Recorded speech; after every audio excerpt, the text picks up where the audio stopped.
A Secretary of Defense has to have breadth and depth of knowledge. Right now, I am concerned that you have neither. Mr. Hexeth, what is the highest level of international negotiations that you have engaged in, that you have led in? Because the Secretary of Defense does lead international security negotiations. There are three main ones that the Secretary of Defense leads and signs. Can you name at least one of them?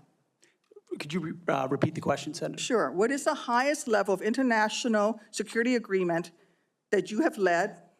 And can you name some that the Secretary of Defense would lead? There's three main ones. Do you know? I have not been involved in international security arrangements because I have not been in government other than serving in the military. So my job has been to no, the answer is no. Can you name one of the three main ones that the Secretary of Defense signs? You're talking about defense signs? arrangements. I mean, NATO might be one that you're referring to.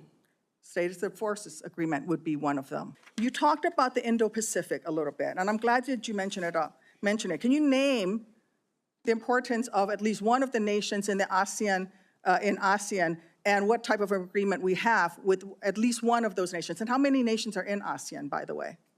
I couldn't tell you the exact amount of nations in that, but I know we have allies in South Korea and Japan and in AUKUS with Australia, trying to work on submarines with them. Mr. Hexeth, none of those countries are in ASEAN. Across. None of those three countries that you've mentioned are in ASEAN. I suggest you do a little homework before you prepare for these types of negotiations.